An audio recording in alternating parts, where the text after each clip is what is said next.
Okay, good evening, ladies and gentlemen. Welcome to Tuesday night. It's Mr. Rau here, Ryan, your host, Mr. Rau Gaming. Welcome everybody to this lovely gaming. It seems like it's a busy night for games on the interwebs tonight, and we've got a few people popping into the chat here tonight. It looks like we got good old Vincent here. Ooh, what's going on with this thing? Is this gonna work? Oh, there it goes. Yep. He's saying that, man, it's the worst time to be feeling so tired because he's so looking forward to this tonight because it's Ashes. And it's one of Vincent's favorite games of all time. So welcome Vincent here. And Tyler here is also here and saying hey, and he needs to stop tracking his Stonemaier games because apparently something is on the way. Something big, something nice, something dragon-ish. Wyrmspan is coming. Oh, right, and those new Rolling Realms packs. I think I got my notification here, and I think mine's going to be coming. What's going on here? Mine's going to be coming.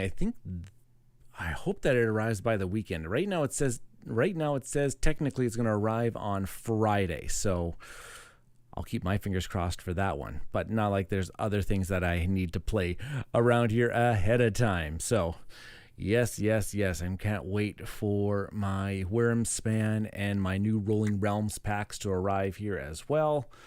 It's been a really good time here around Mr. Rau Gaming Land. I've been unboxing some things, starting to learn some rules on some of our new games. I'm right behind me here. You see is Woodcraft. I've been learning Woodcraft a little bit. I've been also learning Evacuation from Vladimir Suhi, and those games are just nice, big, heavy Euro crunchers that I can't wait to dive into. And I'm just keeping my eye on things. I'm really good right now. Things seem to be good. I was running into that CPU usage again. About my CPU is running super high when I started up my OBS. But right now it's kind of leveled off and came back down to normal levels. So keeping my fingers crossed that is the way that it's going to stay for the time being.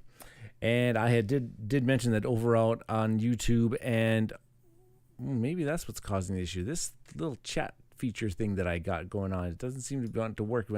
But I did mention that D20 Woodworking is also streaming some Ashes Reborn content tonight. So it's a nice night for Ashes Reborn.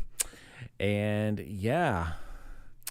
Oh my goodness gracious! What is going on with maybe that's what's causing an issue here. It's my side chat is kind of going a little on the fritzy side here. Maybe that's what's causing my issue here. Let's do some gandering here. Oh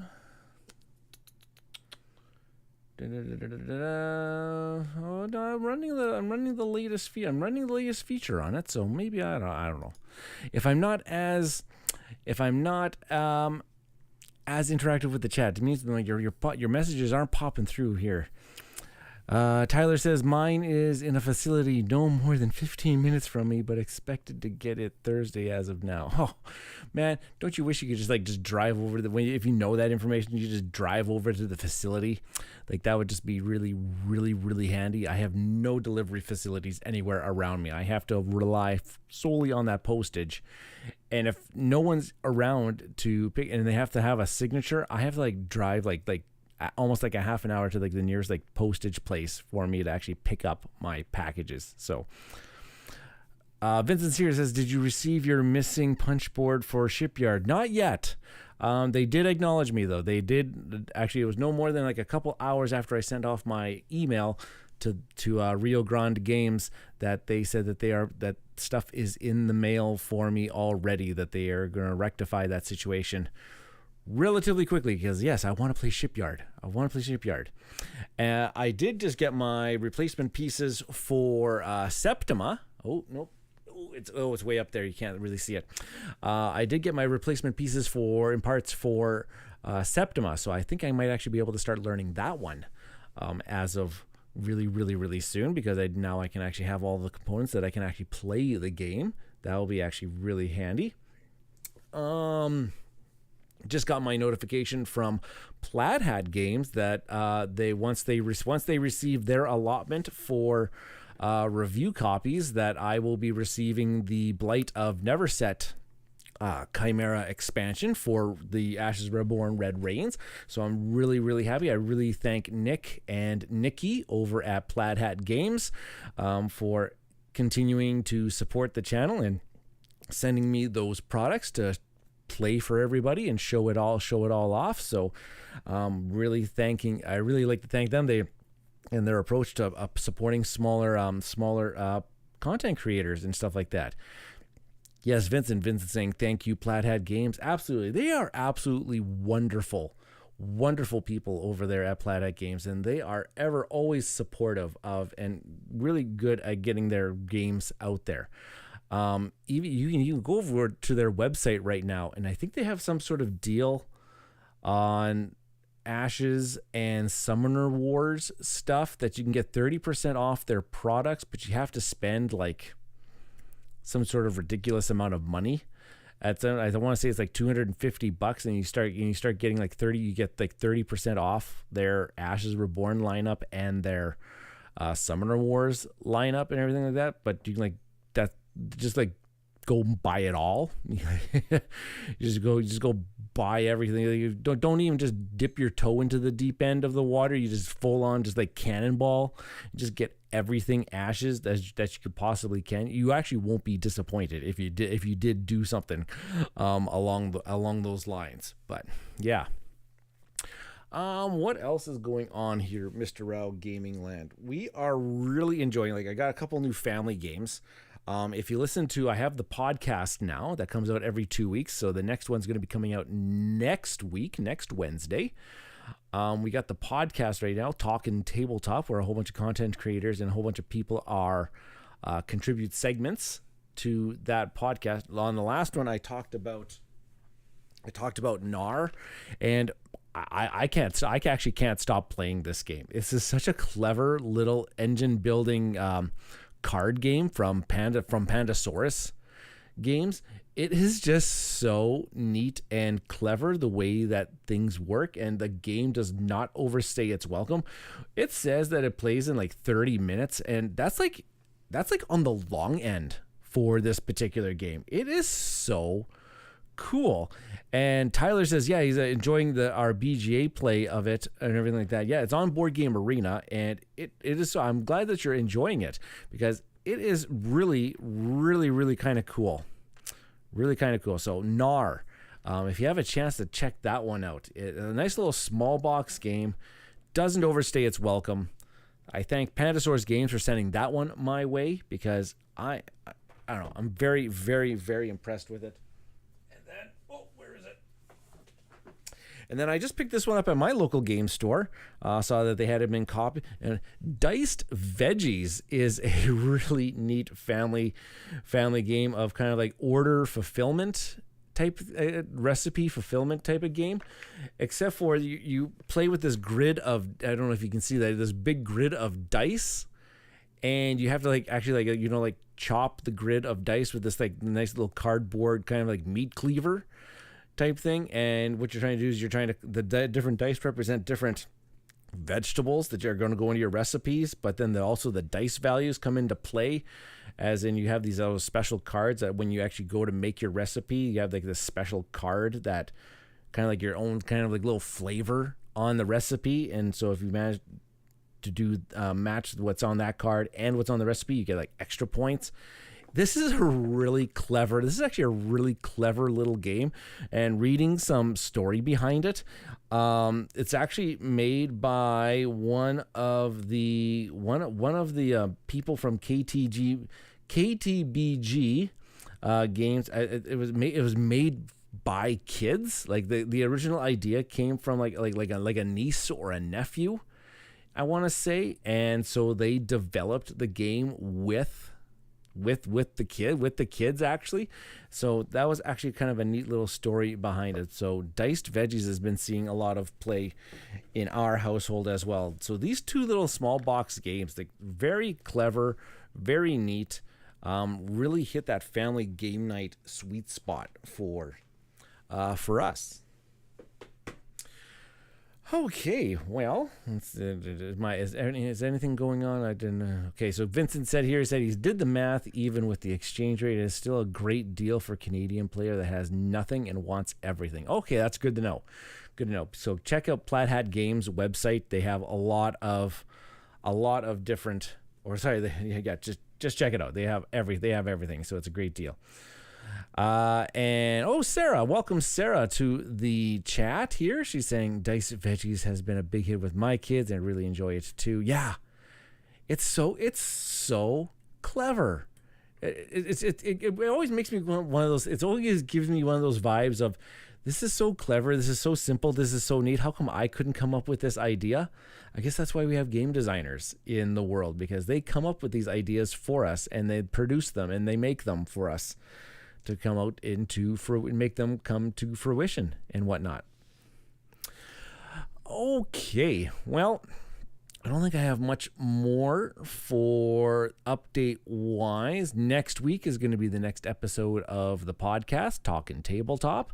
So if you would like to contribute a segment, just get a hold of me, mrlgaming@gmail.com, and I can hook you up and tell you exactly. As long as you have a microphone and a way to record your voice and your thought, you are good to go.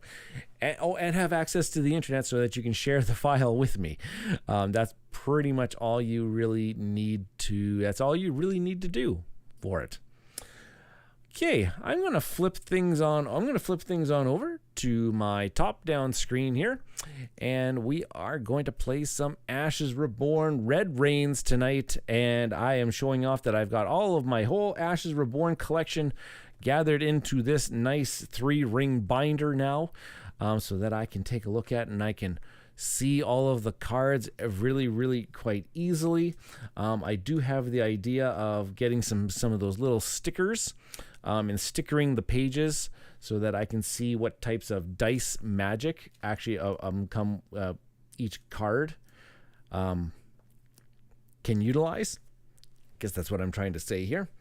So I just thought before I selected my Pheonixborn, I said, guess we can see what we can have here. Every now and then there's a little blank space. That is the blank space for whenever that particular character gets some more signature cards from these Red Rains expansions. So for Astria here, I got a space for when new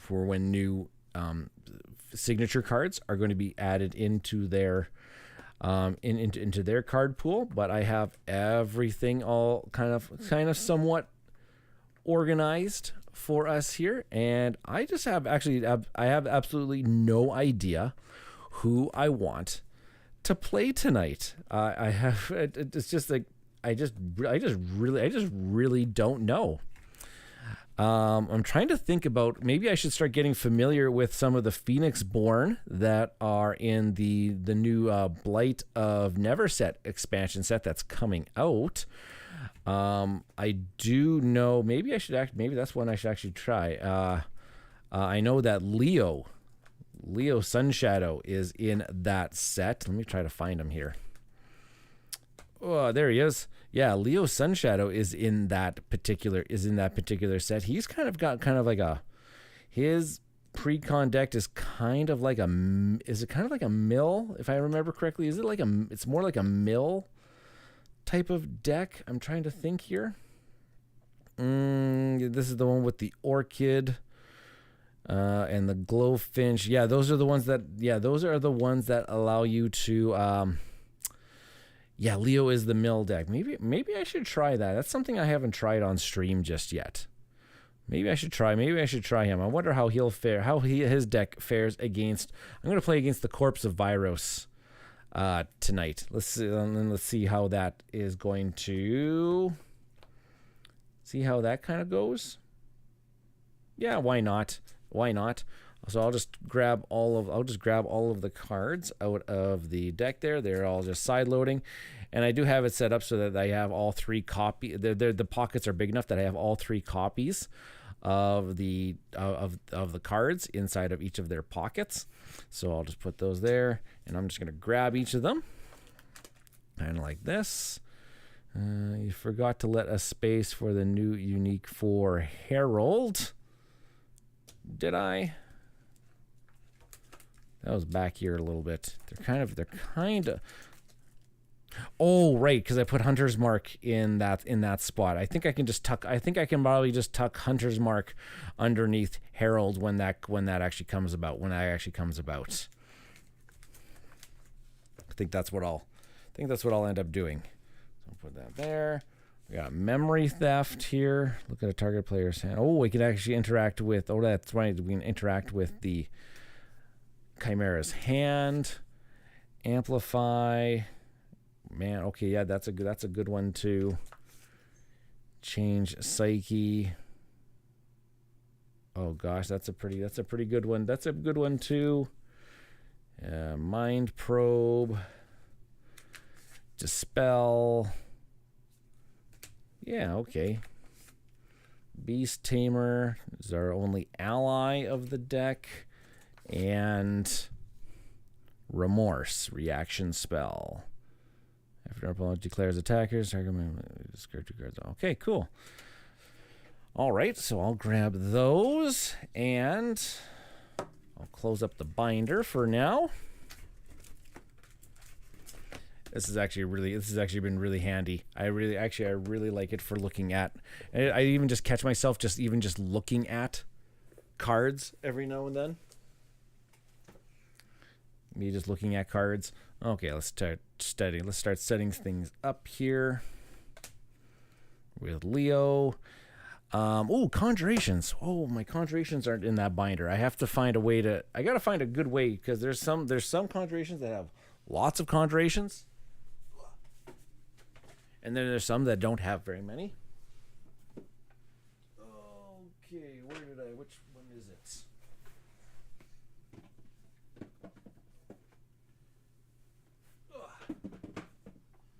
I think I got the conjurations in this box. Yep. Okay, so I think I just need... I need the Orchid Dove, Nightshade Swallow, and Glowfinch.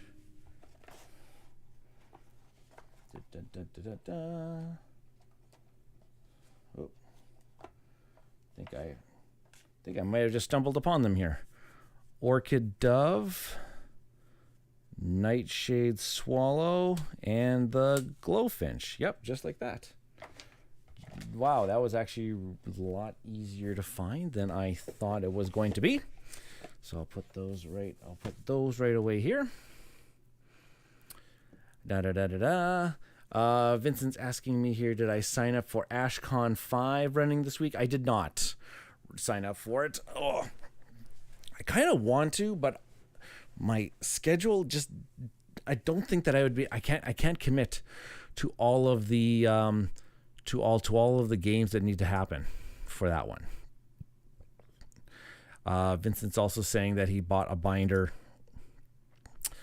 for all of his. Wow, for all of your 1.1 cards. It does look nice. They do look nice. They do look very, very, very nice. Okay, conjurations can kind of just come off to the side here. Leo. Okay, let's first 5 Leo here. Wonder what the... I should actually bring that up on my screen on ashes.live. And what do they recommend as Leo's first 5 here? Let's take a look here. Filter by Pheonixborn. We'll go Leo Sunshadow. And let's just take a look here at the Roaring Rose. And on ashes.live here, they are saying to have a Beast Tamer, a Change Psyche, a Memory Theft. Look at a target player's hand. Okay. Yeah, okay. And then the 2, then each one of the summons. That looks okay. I agree with the summons. Try to get those summons out. He doesn't have a lot of allies, so and plus we have the one for him. Yeah, the glow. We get the Glowfinch from his side action. Okay. Memory theft. Look at a target player's hand. That player may discard one card of your choice from that hand. If they do not or cannot, place one wound token on their Pheonixborn. Remove one exhaustion token from a target unit, or place one exhaustion token on a target unit. Okay. And Beast Tamer. While this unit is in battle, the attack value of units in battle with it is reduced by 1. Alert, do not place exhaustion tokens on this unit as a result of its countering. Okay. Okay, well that's actually kind of okay. I can live with those.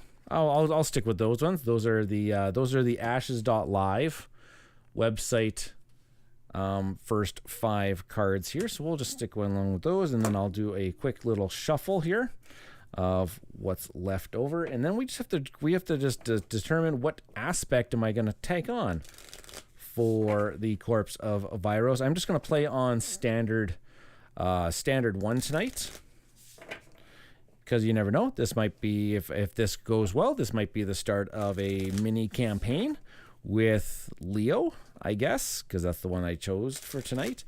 Leo is one of the Pheonixborn that's going to get some card support in the Blight of Neverset, because Blight of Neverset is actually focusing on the charm magic set. So I guess now that means we've got the nature magic, we've got the ceremony magic, and now we're going to have the charm magic. And from what I gather, they have expansions kind of in the pipeline or being thought about for each of the magic types for the Red Rains cycle. So that is actually really exciting to think about, that we're going to get all of that new card support. And plus they all come with their own brand new like pre-constructed deck that you can use, which is actually really fun. Vincent's going, campaign. Yeah, because I don't know, I've been getting better at Ashes. Standard 1 has been, I have more wins than losses on Standard 1. That is to say, I still lose every now and then on Standard 1, but I have more wins than losses on Standard 1 when I've been using the pre-con decks and just kind of going through the pre-con decks again. So sure, I'll just do that. I'll just give it another couple one of these, just because. Yeah. Okay, so I'll get Leo right there. I actually kind of like how I'm sitting, and I think that I might need to adjust. Do I just need to adjust this just a tad? Yeah, maybe not. Okay, we'll do it like that. This is my hand. Okay, which one should I do? So I don't know. I just have Fury and Shadow pulled out right now. I do have the other ones for Frostwild. You can mix and match the aspects. You can put like these aspects with the Frostwild Scourge, and you can use the Frostwild Scourge of Storm and Mighty. You can use those aspects with Corpse of Viros. I'm just gonna keep with it just like this. I'm just gonna use one of these tonight. Let's just do an odd even. Odds will be Shadow and evens will be Fury. And it's a 4. It's an even, so we'll go Fury tonight. So we'll put those away. Mike here is... Oh, come on. Yeah, we're doing Fury tonight, Vincent. Mike, welcome to the stream. Mike, how many character packs do you have, Ryan? I have everything. So far, I have everything that there has been released for Ashes. So I have all of the character packs, and I have both of the Corpse of Viros and Frostwild Scourge. Thanks, Plaid Hat Games. They've sent those my way to create content for them a while ago, and I have been enjoying doing that. And yeah, so I have everything there is for. I have everything that there is for Ashes Reborn so far. That's a lot. That'll keep you busy. It has kept me busy. It's a really fun. It's really interesting to get to know. I don't know if you just saw, but I have everything already. I have everything packed up into a binder now, so that I can see everything really quite easily, and pull everything out nicely. Let's just give this another quick little shuffle. This was already. I saw that the cards were already shuffled, but I'll just give it another couple shuffles here. Okay, and standard one says we need a 1 blood. So let's find a 1 blood card here. There's a 1 blood. And then we need 3 2 bloods. Kind of like, we'll kind of go like that. Okay, and then we'll put that on top. And we got our ultimate, we've got our behavior, we've got the behavior die. And I think we are agree, Mike, if we include blight, that's if we include the blight, I've never said, that's 31 precon decks. And honestly, the precon decks are they're viable. They're really good to play with, just to kind of get to know.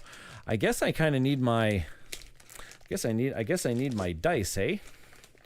And I am using Leo, and he is a mono charm. His precon deck is a mono charm deck. So I'll pull out all of the charm dice, throw all of those nature ones back in there. Mono charm. Yeah, okay, that shows up. That shows up okay.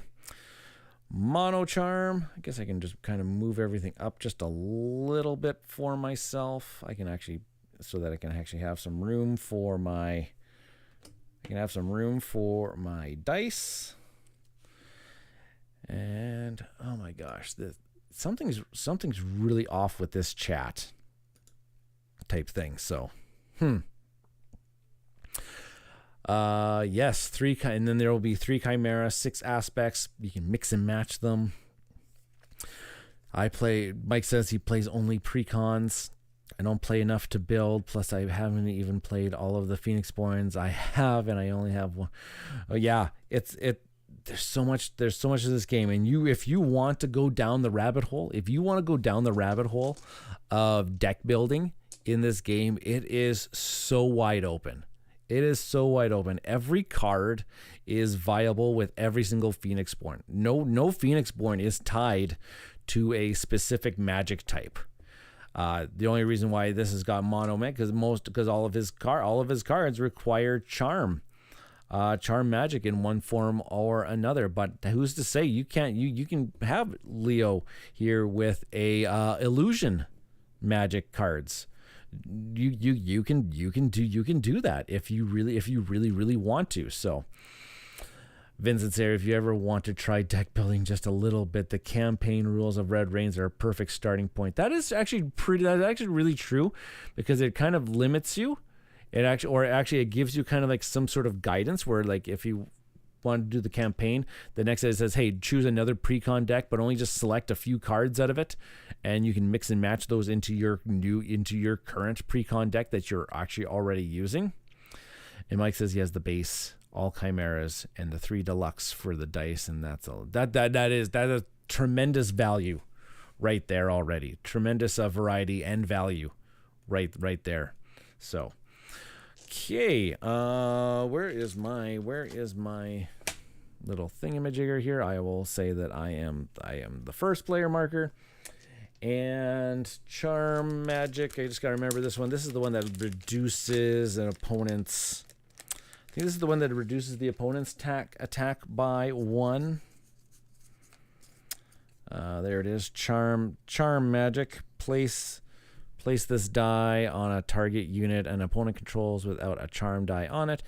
While this die is on that unit, its attack value is reduced by 1. Place this die in your exhausted pool at the end of the round. So I can reduce the aspects by 1 type thing. I'll keep that handy. Yeah. Oh, Kelvin. Welcome, Kelvin, to the chat. I only played Leo for the first time the other day against a friend who had never played Ashes before. I kind of felt bad because Leo's forced discarding. Yeah. yeah. So this is kind of like where most of the mill aspect comes from in Ashes, is from Leo's ability and some of the cards that came with his support. So hopefully we can be mean to the Corpse of Viros here, because I've never actually decked out the Chimera. I kind of actually want to kind of like visit. Hopefully that can happen. Hopefully I can maybe visit how the fatigue rules work for the Corpse of Viros. Actually, I've never done that to them. Hopefully we can do that tonight. Let's do it. Let's try it. Okay, let's roll it up. Let's roll up our first round of dice. And let's see with here. We got 1 power. Looks like we got about 5 class and 4 basics. Okay. Okay, we can live with that. We can live with that. And of course, remind ourselves of our first 5 here. We have a Beast Tamer ally. We've got Memory Theft ready spell. We got Change Psyche action spell. And then we've got a couple of summon spells type things here. Mike says Saria's Precon and mill the Chimera's deck pretty well if you want to try that. Yeah. And I think they before I go, don't forget Chimera. Right. That's the one I always forget, Vincent. Thank you for reminding me. Always remember for the Chimera's guard roll. Right. The Chimera always guards when you attack their aspects. Okay, well, let's see what we should go with. Damn typos. It is okay. Mike says, I use D12s as a reminder token. Nice. Use D12s as a reminder token. Okay. Oh, have yourselves a great night, Vincent. Thank you for stopping by while you could. Always appreciate the support. Watch it back. Make sure comment, Vincent, on all the goofy things that I ended up doing during this one, because I always rely on you for my rules. I do rely on you for my rules every now and then, but hey, we'll hopefully catch them in the post-production. Okay, how are we going to start? How are we going to start this one? Good target player's hand. That player must discard a card. Memory Theft is a good one to kind of go down. And I just placed the D12 on the aspects, and I can't remove the aspect without moving the die. That's actually a good one. That's actually a good one. Okay, let's do. Well, I think one of the first things I'm going to do here. I should remind myself of the. Okay, let's see. Glowfinch, that is his ability thing. Unit guard may guard a unit that's being attacked. When this unit is destroyed, you may choose a target player to discard 2 cards off the top of their draw pile. That's right. When this unit is destroyed, you may place 1 exhaustion token on a target unit. That's the Nightshade. And Orchid Dove, when this unit is destroyed, you may choose a target player to discard 1 card off the top of their. Okay. So maybe we should get that engine going. I will put down Summon Orchid Dove as my main action. And then as a side action, I will exhaust Leo. I'll spend a basic, and I will place down my Glowfinch Conjuration onto my battlefield. Kind of like that. Okay, so there we go. So now we will. Oh my goodness gracious! Let's set up. We got to set up the Chimera board there. There's the basic dice and the behavior dice. So let's roll them up. Okay, so we got a red rain shard already and a number 2. And number 2 just says we get to reveal. And we are revealing Firebelly. Ooh, Red Wrath 1. When this unit is declared as an attacker, deal 1 damage to all units and Pheonixborn the opposing player controls. Okay. All right, our next turn is going to be, we will... Oh my gosh, okay, what should we do here? I think as a main action, I'll put down Memory Theft. Just looking at my spell board. Yeah, my spell board is 3, so I can have 3 spells in play. And we will go with, that was my main action, and side action, hey? Don't think do I really need to meditate yet? I don't think that I need to meditate. I think I've got all the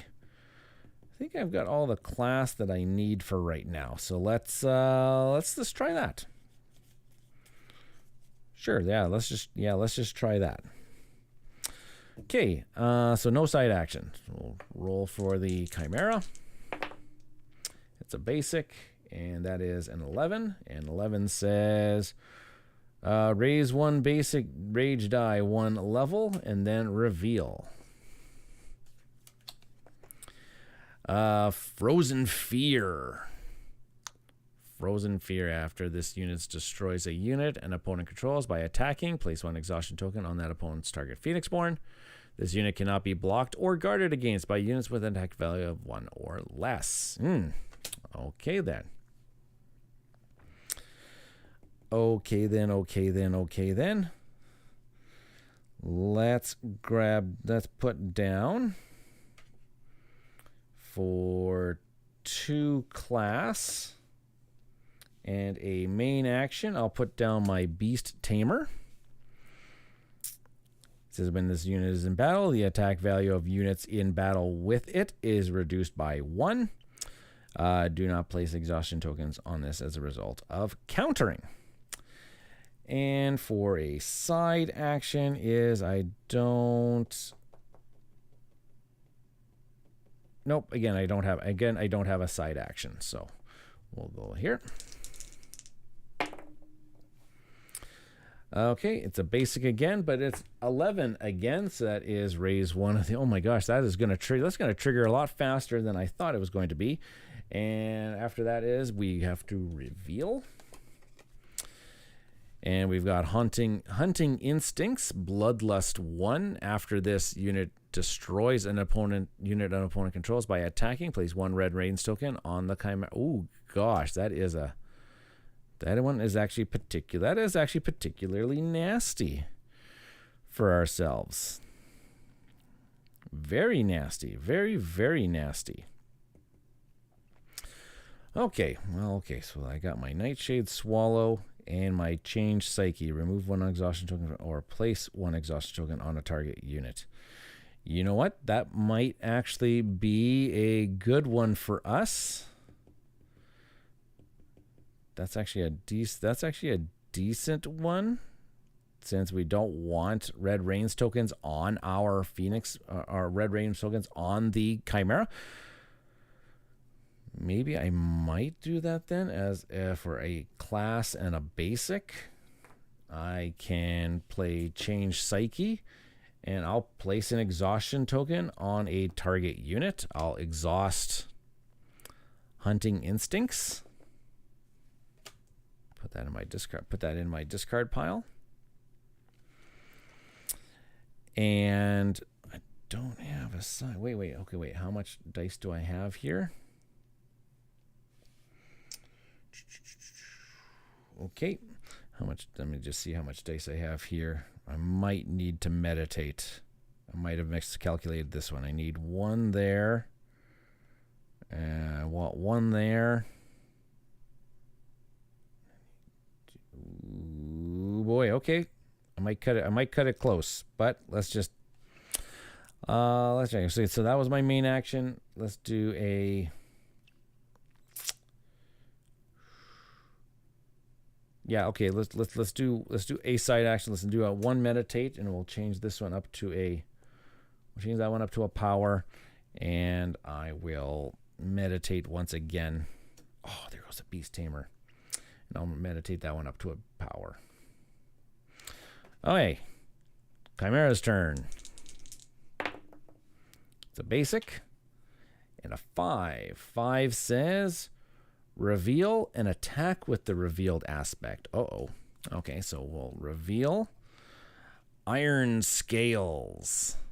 When this unit will block for the Chimera. After this unit is dealt damage, prevent all but 1 damage from being received. Okay, so then that one's going to attack, and it says it's going to attack our leftmost unit, and our leftmost unit is our Glowfinch. So there we go. So it will attack our Glowfinch. Our Glowfinch has an attack of 0, so that is that. You can't really counter it. So it will destroy my Glowfinch. But as last request, then this unit is destroyed. You may choose a target player to discard 2 cards off the top of their draw pile. So there we go. So we're going to discard 2 cards off of the Chimera's draw pile there. Okay, and since it's attacked, it is now exhausted. And okay, so now it is on to us to start hopefully doing some things to our against the Chimera here. Let's see here. Okay, I will spend 1 class and exhaust, and I will summon a Orchid Dove into play here. It has the last request of 1, but once it's destroyed, it'll get milled one card. And then I don't have a side action. Nope, don't have a side action. So now the Chimera it doesn't have any cards left to reveal, so it is going to start attacking us 1 aspect at a time here. So this one is going to attack. It is going to attack our Pheonixborn, and is going to attack our Pheonixborn with an attack of 1. When this unit is declared as an attacker, deal 1 damage to all units and Pheonixborn the opposing player controls. Okay, so it's being declared as an attacker, so everything gets 1 damage on it, including the Pheonixborn. 1 that actually destroys the Orchid. That actually destroys the Orchid Dove, which is going to mill 1 off the top of the Chimera's deck. And it is going to attack the Pheonixborn for 1 more. So Leo's got 2 damage on him. Okay. All right. Well, now that he's exhausted, I can actually take that one out without actually receiving any damage back. Because I have no idea how I'm actually going to get the damage. And actually how I'm going to get the damage through. So, yeah, let the milling begin. Let's well, actually, I guess as a main action and a class, as I can exhaust Memory Theft here, and I can look at the target player's hand. That player may discard 1 card of your choice from that hand. If they do not or cannot, place 1 wound on their Pheonixborn.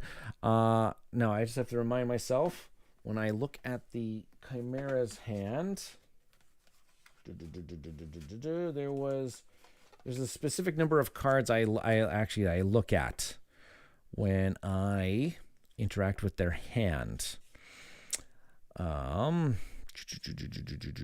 Draw and hand effects. Because the Chimera has no hand of cards, when the Chimera is forced by an effect to draw cards, it will immediately discard those cards. When the Chimera is fatigued, it cannot draw cards. When an effect would affect the hand of the Chimera, set aside the top 5 cards of the Chimera's draw pile to create a hand. After resolving the effect that affect the Chimera's hand, return the set aside cards to the top of the Chimera's draw pile in a random order.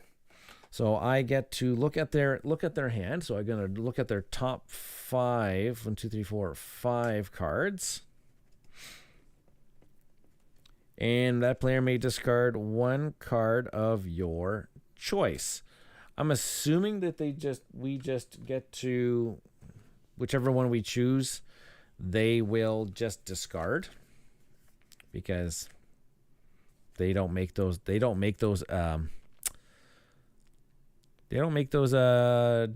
The Chimera may end up in control of a non-aspect. Yeah, I think so. Yeah, unless if anybody knows right off the top of their head in the chat here, I think whatever card I choose from their hand to discard, they are just going to discard it rather than take the damage. So we can take care of Whiplash. We can take care of Rampage. We got 2 Rampages, 2 Whiplashes, and a Hunting Instincts. I don't like Hunting Instinct, actually. Actually, I don't like that one at all. So I'm going to actually discard that one. And the remaining ones get put back in a random order. La la la la la. There we go. Just like that. Okay. Okay, and that was my main action. And my side action is, well, do you know what? I can actually put down, I can actually assign a charm dice to one of these units. Couldn't I? Like Frozen Fear, because it's going to attack me next. So I'll assign that one because it doesn't have a dice on it, and now its attack value is reduced by 1, so it's now only got an attack value of 2. Okay, now that aspect is going to attack me, and it looks like it's going to attack the Pheonixborn as well. And what does this one say? After this unit destroys a unit an opponent controls. Okay, we are not destroying any units. This unit cannot be blocked or guarded against by units with an attack value of less than 1. Okay, so then I will then just let that come through. That is another 2 damage on Leo. There you go, just like that. And that is now exhausted. Alrighty, well, I have a lot of units out there that I have to deal with, and I have no ways of really dealing with them other than my Beast Tamer and my, well, I guess I do have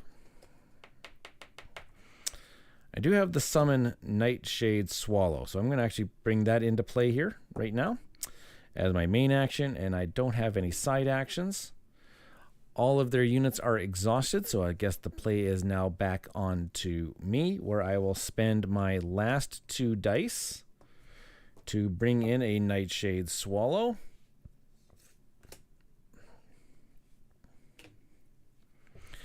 Just like that. And gosh, what should I...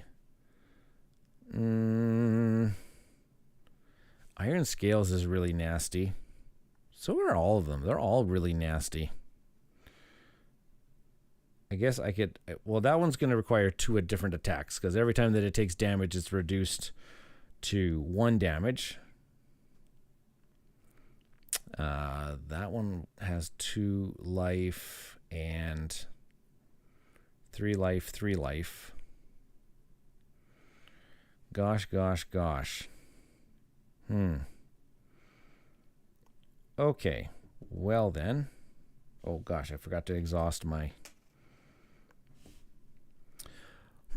Okay. Well, you know what? Actually, taking care of 1 is better than none. So let's just attack the Fire Belly. Oh gosh. And I guess the Chimera will roll to see if he guards against it. That is a 6, so he doesn't guard against it. Thank goodness. So that's going to take care of Fire Belly. And that is going to be 1 blood on the Chimera. Just like that. And just gonna make sure my chat is chat even working? I don't think so. Oh no. Has it been working? Yeah, I guess so. Maybe. I don't know. Chat. It seems to be on the fritz for me tonight. That one's there, and then I have no side action. They are all out of actions. Back onto me. And I don't think that I can really get rid of any of them, but I guess I could just attack. I could just get another attack in here. And Tyler says video and audio seem fine at least. That's good to know. That's actually really good to know. I'll just use Nightshade Swallow, and I'll just attack Iron Scales. And that attack will go through. After this unit is declared damage, prevent all but 1 damage from being. So yeah, so 1 damage still goes through. And then I am all out of things, and that is unfortunate for us because there's still aspects left in play for the Chimera. I forgot how slow this ends up going. You really want to really kind of go into that. You want to really get into that fatigue mode for the Chimera. Okay, let's go into the recovery phase here. So it says remove wound tokens from units with recovery values. So Beast Tamer is going to recover 1 value. No one else recovers anything. Remove exhaustion tokens. Remove 1 red rains token for each Chimera on the ultimate card. There's no exhaustions. Remove 1 exhaustion token from each card. Okay, so every card is now unexhausted.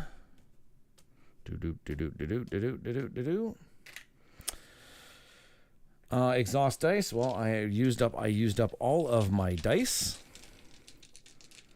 This is where it's nasty for me because I only got rid of the 1. It says place red rains. Place 1 red rains token on the Chimera for each aspect in play, resolving the ultimate card if applicable. Dang. 3 in play. That is 3 red rains, and that is the ultimate value. So we trigger the ultimate right now. Oh boy, okay. So it says right here, so after placing red rains tokens on the Chimera, if there are red rains tokens equal to or greater than the Chimera's ultimate value, resolve the following. Remove red rains tokens from the Chimera equal to the ultimate value, so those 3 go away. Discard all cards on the Chimera's battlefield that it does not own. That does not apply to us this case. Deal 1 damage to all units and Pheonixborn the Chimera's opponent controls. Remove this card and the top behavior card from the game. So everything's going to get 1 damage. 1 damage. 1 damage. And the Pheonixborn gets 1 damage, right? Deal 1 damage to all units and Pheonixborn. Yep. Okay. Well, that was particularly nasty.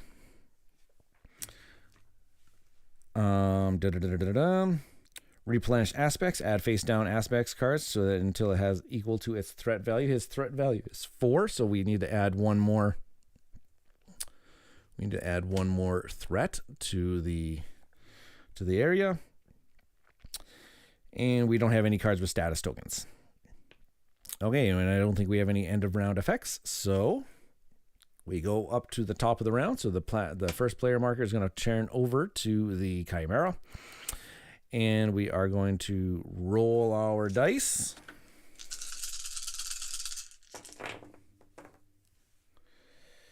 And we got 0 power dice. What is it? Oh, I forgot. No, I forgot this one's supposed to come off. Still 0 power dice. Nice. I didn't have any cards left over in my hand. I get to draw fresh 5 cards from the top of my deck. 1, 2, 3, 4, 5. And yeah, now we're on to taking yours. Let's see what we got here. Okay, we got Anguish here. It says choose a target Pheonixborn, and its controlling player may discard 1 card at random from their hand. If they do not or cannot, place 2 wound tokens on that Pheonixborn. Then choose a target Pheonixborn. Its controlling player may move 2 dice of your choice from their active pool to their exhausted pool. I have to check on this one, because is the Chimera considered a Pheonixborn? Ooh, okay. I have to check that one. I have to actually check that out. See if is the Chimera a Pheonixborn, because that would depend on whether or not I get to use this card or not. Mind Probe. Choose a target opponent to reveal the top 5 cards of their draw pile. Choose one of those revealed cards and remove it from the game.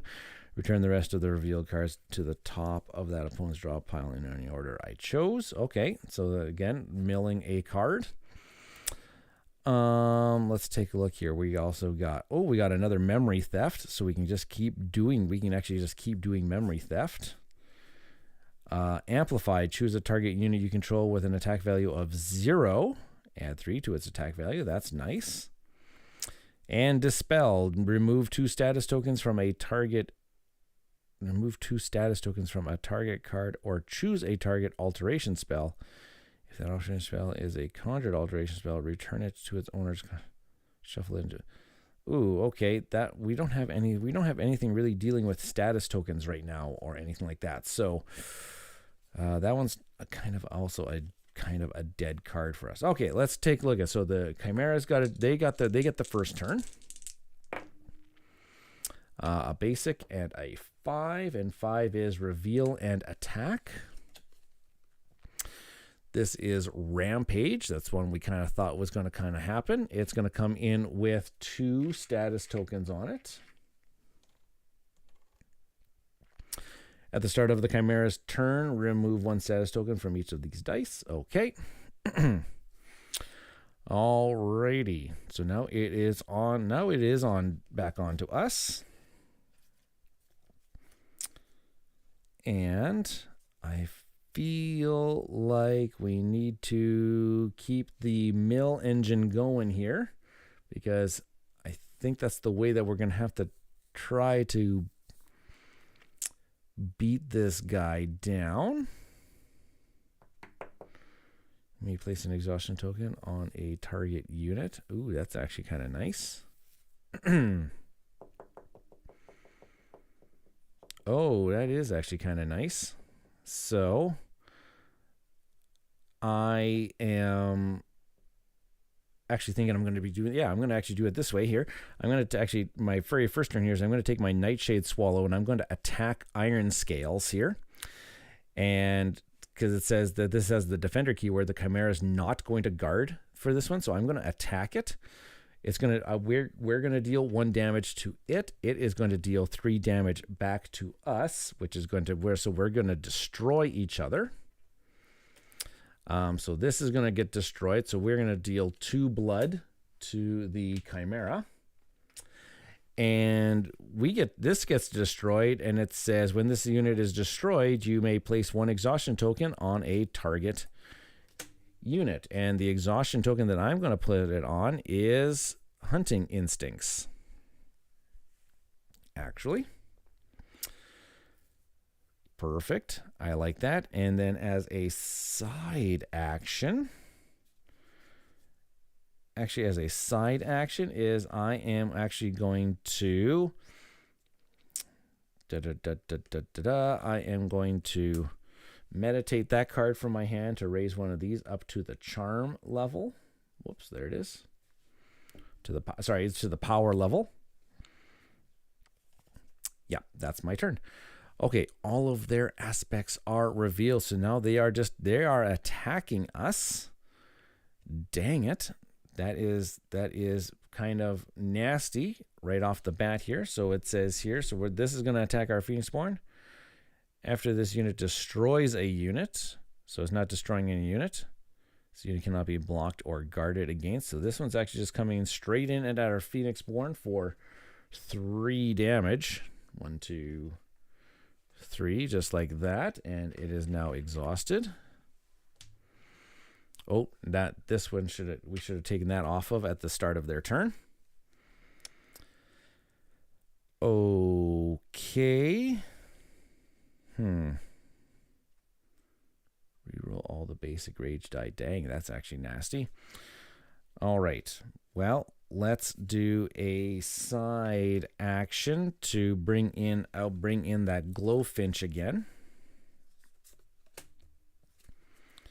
Let's bring in a Glowfinch, and then as a main action and a class dice, I will bring in a Orchid Dove to kind of keep that the mill alive. Yep, that is that. So then, start of the Chimera's turn, we're going to take that one off after all these are gone. At the start of Chimera's turn, remove 1 status token from this unit. At the start of Chimera's turn, remove 1 status token from this unit to reroll. Oh, I should have actually done that. I should have done that the first time. I should have rolled the dice to... There you go. And then I'll just roll this one again. And it's a basic. Okay, so I did the 2 rolls. I should have done it each time.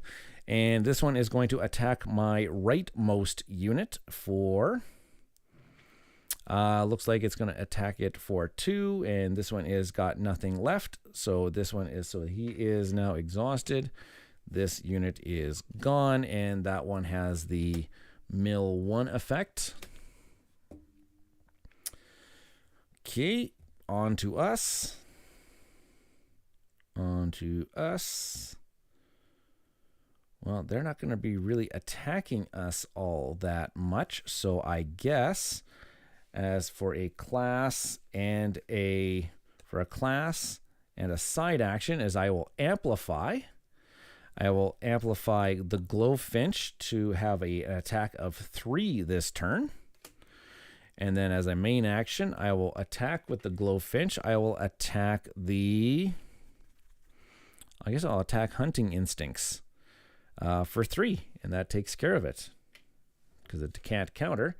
And that's 2 more blood onto the Chimera.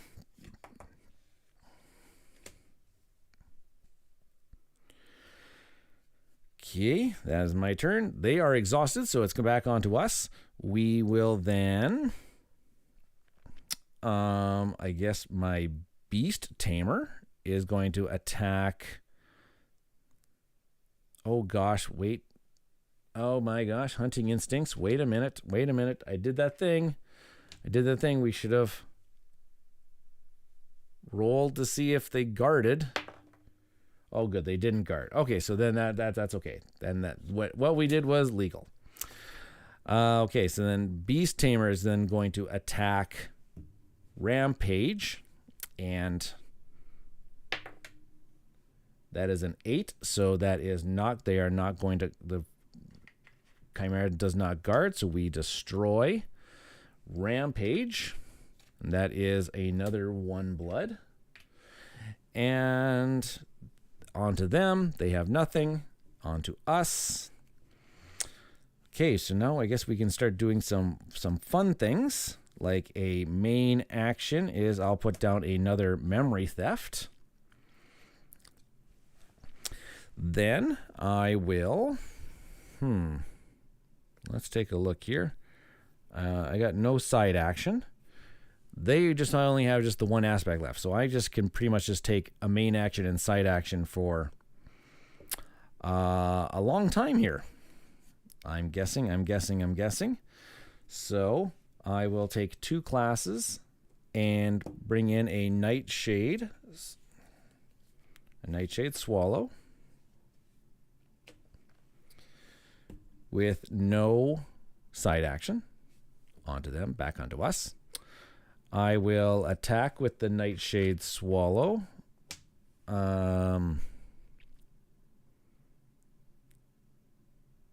know what? I may as well whittle it down. I may as well whittle him down. I'll just put 1 attack on him.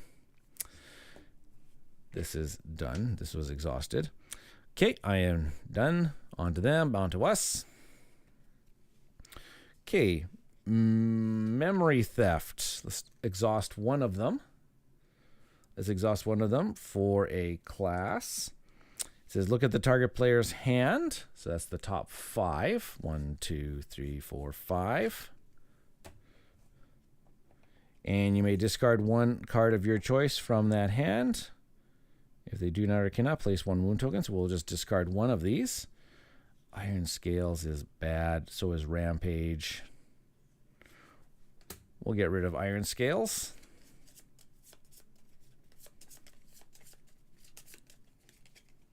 Put those back on. No side action. Onto them, onto us. I'll do that again. I'll do another memory theft for a class. And yeah, I'll look at the top 5 again. 1, 2, 3, 4, 5. And we will do we'll get rid of Fire Belly. Ramble those. On top. Onto them, onto us. And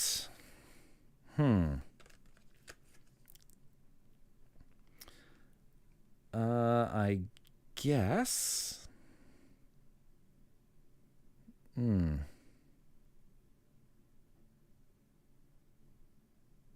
Okay, I can actually do this. I'll pay this dice, the power dice, and I'll play Mind Probe. And it says choose a target opponent to reveal the top 5 cards of their draw pile. Choose one of those reveal cards and remove it from the game, and I get to return the rest to on top of the. So 1, 2, 3, 4. Oh, there we go. I grabbed all 5, and I can remove one from the game. I will remove Fire Belly from the game. And I can put these back on any order. So the next 3 are going to come out on. The next 3 are going to come out as aspects. So I can pretty much destroys a unit controlled by place 1 exhaustion token. Actually, no. Whiplash. When the unit comes into play, destroy the opposing player's target leftmost unit with 1 or more wound tokens on it. Sure, I'm going to put them back in that order, so I can kind of see. Alrighty, and then it's on to them, on to us. Now, I just don't know about this Anguish, unless if anybody's watching here knows that is the Chimera a Pheonixborn. Its controlling player may discard 1 card at random from their hand. If they do not or cannot, place 2 wound tokens on that Pheonixborn. Then choose a target Pheonixborn. Its controlling player may move 2 dice of your choice from their active pool to their exhausted pool.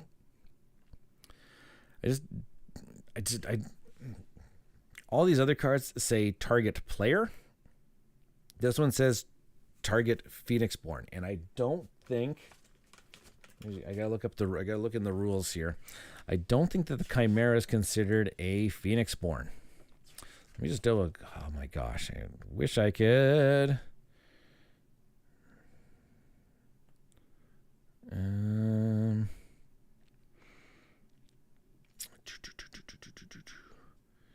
target a unit. I just don't know where it is. Anybody in the chat know that if I target if the Chimera is considered a Pheonixborn for when I am targeting them? Targeting the Chimera.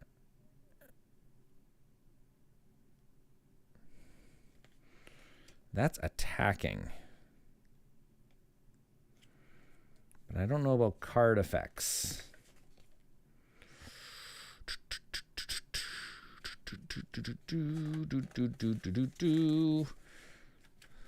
Laws of the Chimera. If a player's effect would require the Chimera to make the choice between multiple options, that player chooses which option the Chimera selects. Oh, okay. Interesting. Card draw. After the chimera draws cards, hand, blocking, guarding, countering, type, non-aspect units of the chimera's battlefield. Targeting when an attack or an effect from the chimera or a card it controls targets the leftmost, rightmost, or opposing player. Okay, no, that's just. I'm talking about, like, you know, when I'm targeting the. Does targeting a Pheonixborn? I wish I knew, but I'm not familiar. That's all right, that's Tyler. That's all right. I got a feeling that it has to be in here. Targeting, special circumstances. Some card effects may prevent a aspect from targeting attacking a unit. In such case, okay, nope, that doesn't help me. Chimeras, nope, not on the chimera's turn. Card types. Okay. Got a feeling it's got to be in here. Just because this card just does. I don't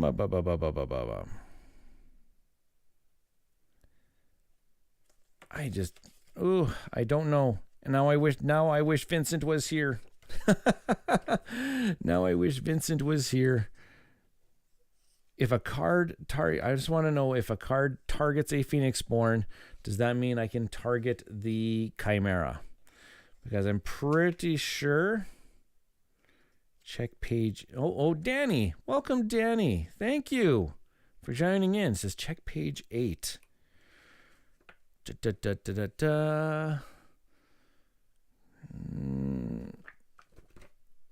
Okay, page 8. Player's turn. Back and forth between your turn and the chimera. On your turn, you may take one main action, side action. Chimera's turn. You will also take main. You play will continue until the battle pass. Hey, Angela, how's it going? Thank you for joining in. I'm just trying to check on a rule here right now.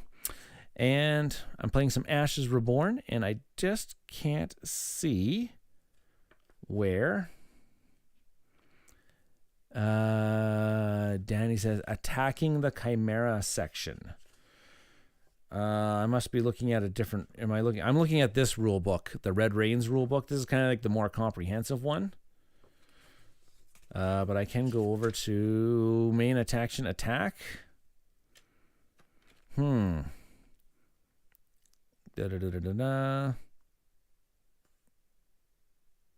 you target a chimera, do the order in following. Yeah, this is not an attack though. This is like one of my cards. It's called Anguish, and it says choose a target Pheonixborn. It says targeting the chimera analogous to attacking a Pheonixborn. So I'm not attacking. I'm just not attacking it. I'm targeting it with this card, and every other card said target player, which I know means, but I don't know if that actually means target Pheonixborn. Targeting a Pheonixborn equals targeting a chimera. Oh my gosh. I feel like this is something that I need to know, that I should know, but it has actually not come up in cards that I've played in the past.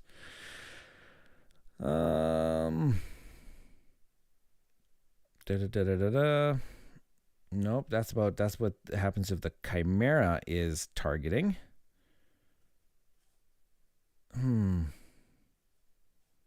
Maple, when did you get glasses? I've been wearing them in the past few streams. It's really actually helped me. If I actually take them off, actually I can tell a big difference. I can read the cards much more clearer now. So I got these pair of reading glasses. Oh, I'm spending way too much time on this. I'm just going to go with the. I'm going to go with, unless if anybody does I'm going to go with the. Danny says it is considered a Pheonixborn. Perfect. If you want to just reference that for me, please and thank you. I can. because then I can actually play. Then I can play this card. Then I can play this card on my turn. You can target the chimera. Yeah.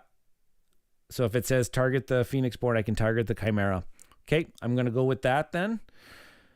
So then I am going to play. I'm gonna use 2 basic dice, and I'm gonna play the card Anguish. And it says choose a target Pheonixborn. Okay, we're gonna assume that that's this for right now. I'll annotate this later if that's not the place. Its controlling player may discard 1 card at random from their hand. If they do not or cannot, place 2 wound tokens on that Pheonixborn. I did just read the rule that if they do, we get to make the choice if they want to discard the card or not. We can actually say they do not, and therefore we get to place 2 wound tokens onto the chimera if they do not. And then its controlling then it says choose a target Pheonixborn. Its controlling player may move 2 dice of your choice from their active pool to their exhausted pool. If they do not or cannot, place 2 wound tokens on the Pheonixborn. I'll just place 2 wound tokens on the Pheonixborn again. Since they do not want to do that. Cool. Okay, that is that round of shenanigans. Oh my goodness gracious, that took a little bit longer than I wanted to, but that's a-okay. I want to make sure that I get the rules down here. Okay, recovery phase. Any units that have recover can recover a health. Removing exhaustion tokens. We will remove the exhaustion tokens off of all of the cards that are in play. Just like that. We will then exhaust dice. I don't want to keep this basic one around. I'll roll that one again. I have to place a Red Rains token on my Corpse of Viros here to because they have 1 aspect left in play. I have to replenish aspects, so I have to refill this up to 4 aspects, and they are almost fatigued. That is awesome. And replenish statuses. We don't have anything that requires statuses, so now we are back to the top of the turn order. So we are going to come into us. We get to roll our dice. Come on, there we go. Oh yeah, there we go. There. Oh man, 4 powers. That's probably one of the best rolls I've ever gotten in my life. 4 class and 2 basics.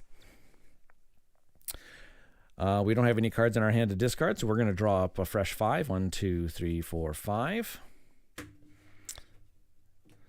And we are on to player turns. Let's see what we got here. Okay, so we got another Amplify. That's actually kind of nice. Oh, we got 2 Amplifies. That doesn't really do us a whole lot. Oh, we got another Memory Theft. That's actually pretty decent. And we got 2 Remorses. Remorse, let's see here. This is a reaction spell. Play this spell after an opponent declares attackers that target Pheonixborn must discard 2 cards off the top of their draw pile. Then if their draw pile is empty, deal 2 damage to their target Pheonix. Okay. Okay, so then this is going to start cascading onto us really well.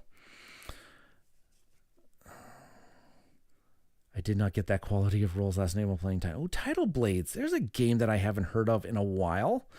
I actually don't own it. I've never played it, but I've heard of it. It seems like a really neat game. I remember talking about it a long time ago with Jason and Rob on one of our Kickstarter episodes way back in the day. Maybe was that Tidal Blades or was that Tidal Blades 2?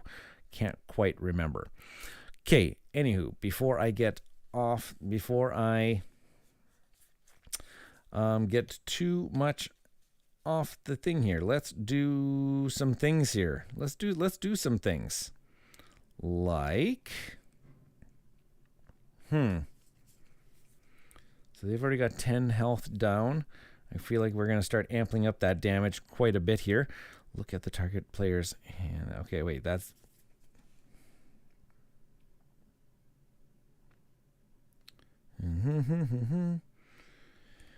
Okay, yeah, let's start doing so. Let's do some milling here.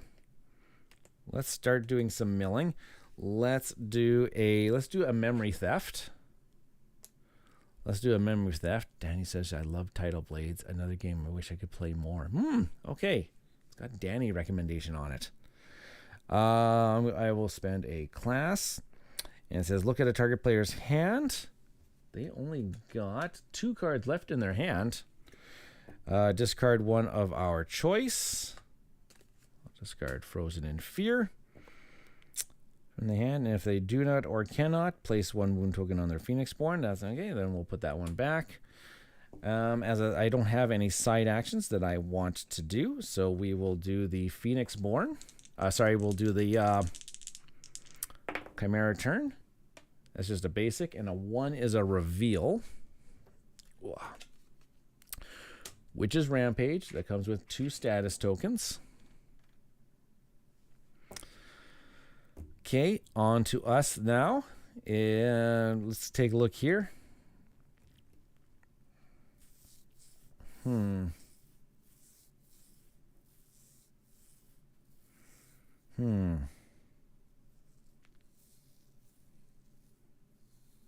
Okay. I'm just looking at what I want to do here. I want to get maybe another Orchid Dove out. Sure. Yeah, I'm going to spend a class. And I'm going to summon another Orchid. I'm going to summon a Orchid Dove. Just like that. And no side action. Yeah, no side action. So we will roll for the Chimera. Okay, that places a Red Rains onto them automatically. And 3 means attack if able. If not reveal. They can attack.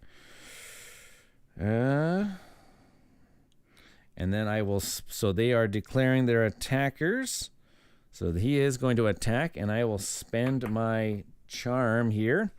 And it says I can do some remorse.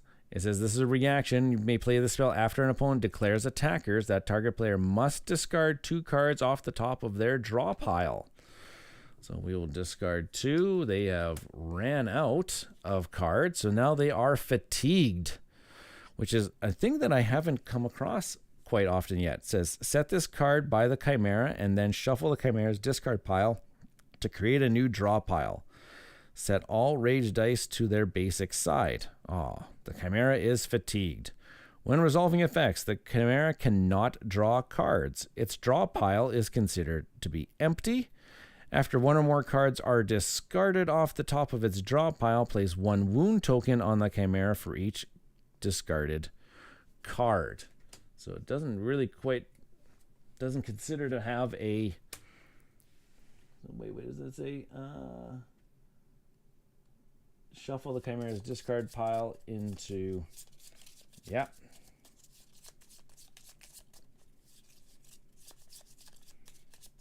There we go.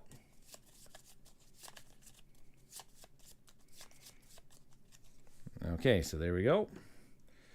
So, so when resolving effects, the Chimera cannot draw cards. Its draw pile is considered to be empty from 1 or more cards. So yes, and then this says, now it says, if the draw pile is empty, deal 2 damage to the target Pheonixborn. Just like that. Okay, well that is fun. So they are still attacking us, though. They are attacking the Pheonixborn for 3. They are attacking the Pheonixborn for 3, so I will guard. No, wait. Block. Yeah, I will block with the Glowfinch. And so that means he's going to get that. He's going to be exhausted. He's also going to, he's not going to deal any damage back. He's going to destroy my Glowfinch, and my Glowfinch is going to cause them to discard 2 cards off the top of their deck. And so since they are, whoops, right here, after 1 or more cards are discarded off the top of their, place 1 wound token on the chimera for each card discarded. So we're going to discard 2 more cards off of them. So that's going to put another 2 damage onto them. Just like that. So now we are going to ramp this up a little bit. Okay, we're going to slide those on down. Okay, my turn now. And I think as a side action, I'm going to exhaust him and bring back the Glowfinch again. That Glowfinch is one of the prettiest cards in Ashes. Yes. Isn't it nice? Actually, I liked all of the art. All of the art in Ashes is just beautiful. beautiful. And then as a main action, I will spend a... Oh gosh, I forgot to do this at the start of their turn. Again, I forgot to take this. Take that one off. And I should have, oh gosh, I should have re-rolled all the basic.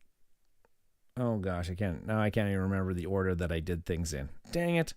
I always forget things. Sorry, folks. Okay. That was the side action. Main action, let's just do a...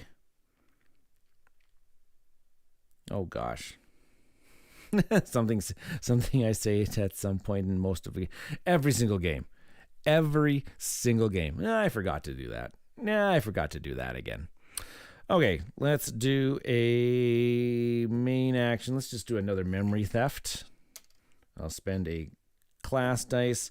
Look at the target player's hand, discard 1 card of my choice. So I'm just going to discard a card off of their thing just to deal another damage to them. So they are at 15. And that is that. We will roll for so at the beginning of their turn, we have to do that, and we have to roll all the basic, re-roll all basic rage dice. Oh, man. Okay, that was good. Okay, now we'll do the Chimera's turn. Rage, and this is a 5. That is reveal and attack. So we'll reveal and attack with Whiplash. When this unit comes into play, destroy the opposing player's target leftmost unit with 1 or more wound tokens on it. I actually have nothing with wound tokens on it. If you cannot deal 1 damage to the target player's leftmost unit, and he is going to attack. He's going to attack my rightmost unit, which is my Glowfinch, which is okay. So he'll attack my Glowfinch, and that is going to discard 2 cards, which is going to deal another 2 damage. Just like that. All right. So now here we go.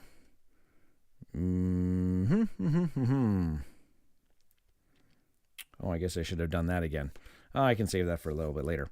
As a main action, I'm going to put down another memory theft, because why not?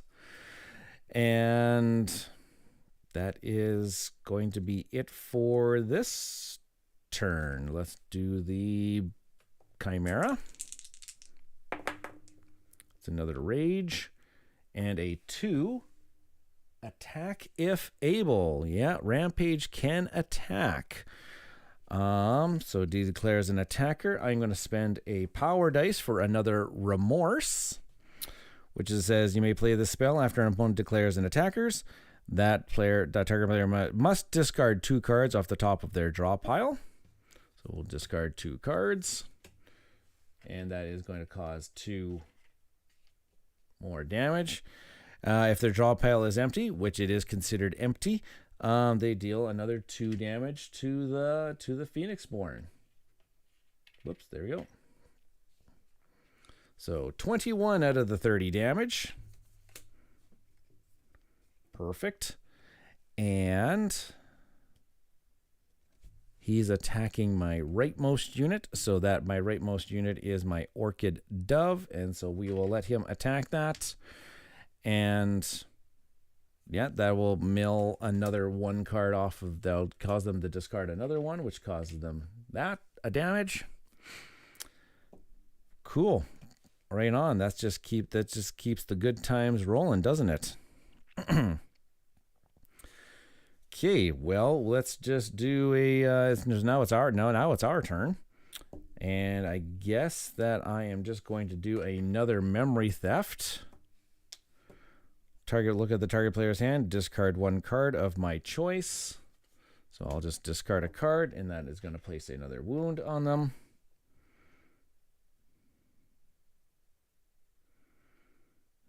Yep. And I got I'm going to do no side action. So then I am just going to do the Chimera's turn. It's a red rains and an 11. Raise 2 basic dice, 1 level, and then reveal. So we have to raise.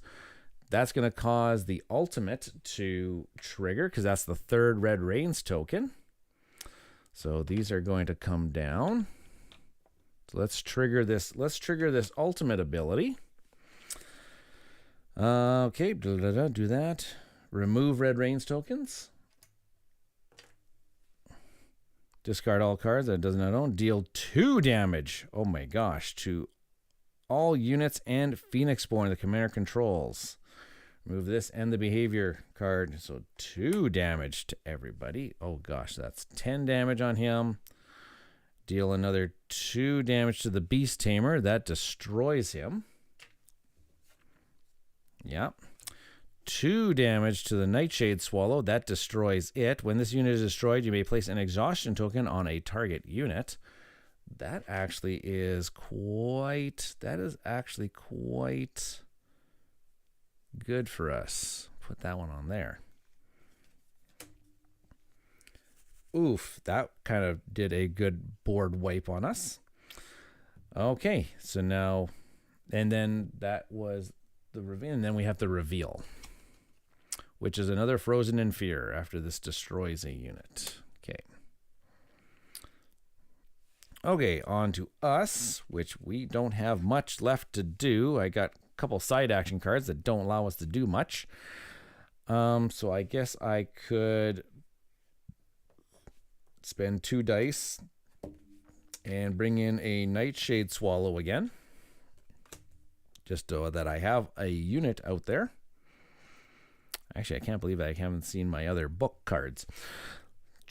Side action is, yeah, you know what? My side action is I'm actually going to put this dice onto that to reduce its attack on me. Okay, Chimera's turn, and it's one last thing to do, and that is to attack. And to attack, it's going to attack my Pheonixborn. And I cannot block or guard.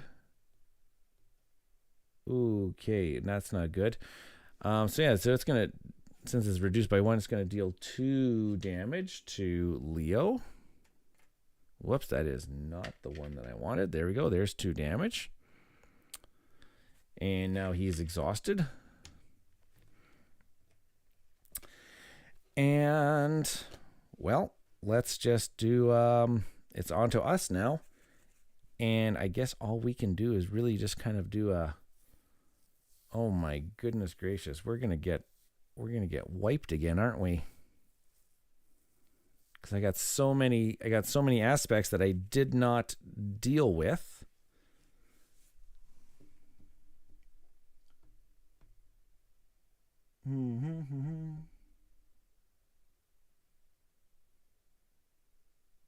Gosh, this is actually gonna be nasty. I didn't actually manage to do this.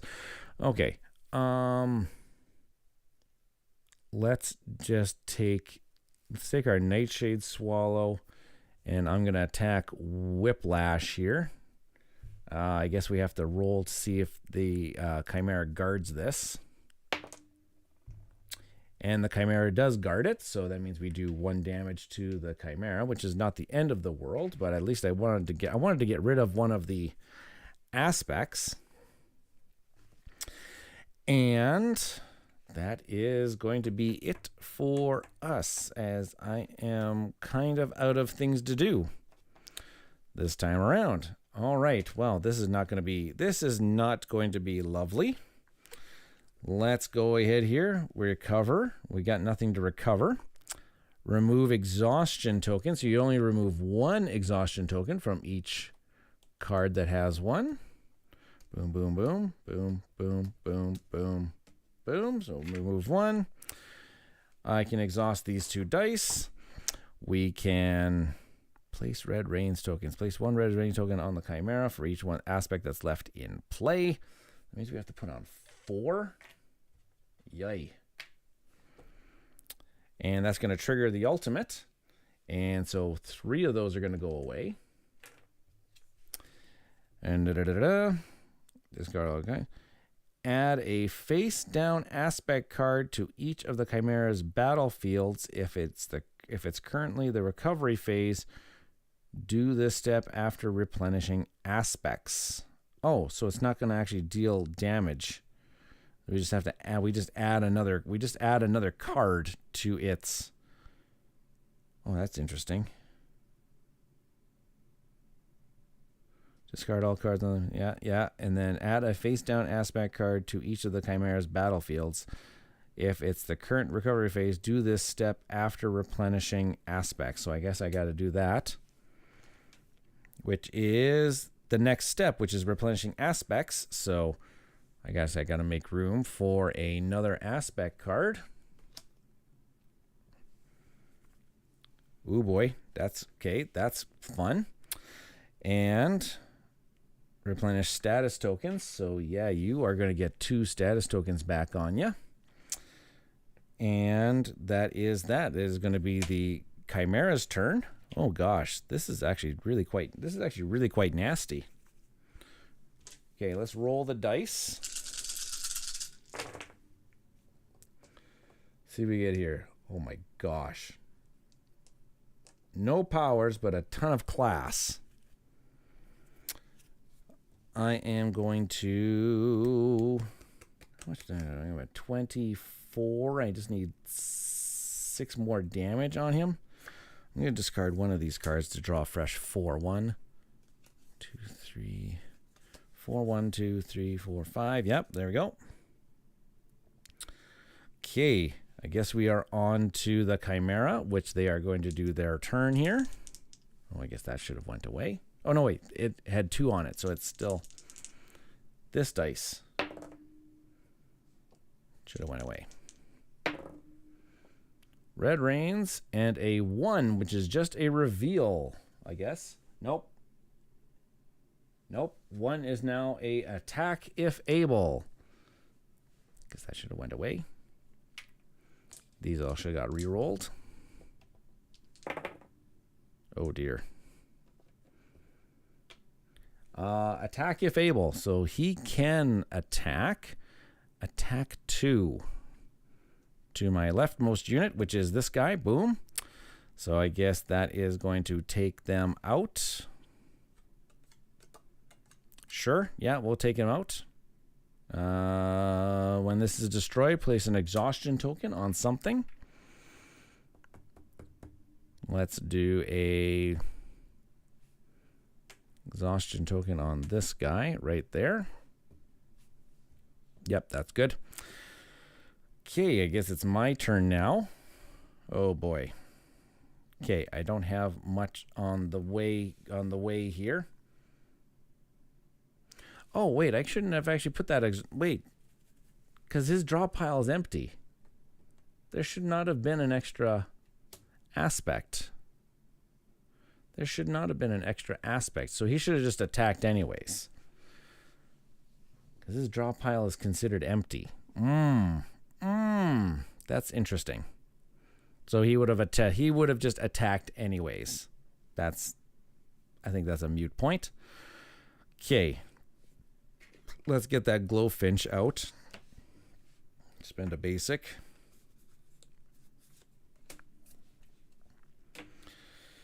And let's get that Orchid Dove out. Oh, wait. I'm going to put Beast Tamer out as my main action. He attacked, so he's exhausted. So that means this is not going to trigger.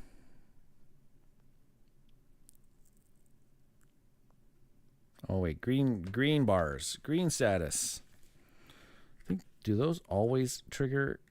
I thought it was just the yellow things that don't trigger when resolving effects. Ooh, that's a good one. That's a good question. Do the green statuses still go? Status token. So that is the. No, if it's exhausted, no, he has to. It's only just those other ones. Yeah, so he doesn't resolve his. He does not resolve his thing anymore because now he is exhausted. Exhausted, he says. So let's do Whiplash. Whiplash is going to attack my rightmost unit. And when this unit comes into... Oh, when destroy the target left. Oh, no, it did that. It's not coming into play. It stayed into play. Okay, so then he is going to attack him for 2 damage. And he's going to counter for 2. And he does not exhaust as a result of countering. Oh, wait. When this unit is in battle, the attack value of it is reduced by 1. So he only takes 1 damage. And he's going to deal 2 back to him. And he does not exhaust as a result of countering. So this is an extra damage against the Chimera. So now he only needs 25 more damage. Oh, sorry, 5 more damage on him. Perfect. I think we can actually do this then because that's exhausted. They're all exhausted. Perfect. I can now, on my turn here. Oh, wait. Yeah, no, that was their turn. My turn is I can spend a class and I can do Amplify. Amplify adds 3 to a target that has 0 attack. So that's my Glowfinch. So he's got 3. He's got 2 attack. That's 5 attack that I'll attack the Chimera for its last 5 damage. And boom. Bye-bye, Corpse of Viros. That was, oh my gosh, that was an epic battle. That one took a while. Holy smokes, that was a grind fest. That was a grind fest. I think that I got most of that correct. I think. Whoo boy, whoo Nelly. That was crazy. And I could also mill a whole bunch of more cards. That was then. And how much health does Leo have? He took 12 out of his 19, so he still had 7 health left. Leo still had 7 health left on him. Whew. That was a crazy match. That was a crazy battle.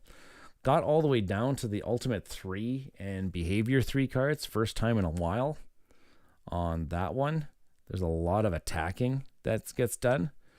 But man, that deck is so this was the Leo Sunshadow Precon deck against Corpse of Viros Standard 1 Fury. Standard 1 Fury.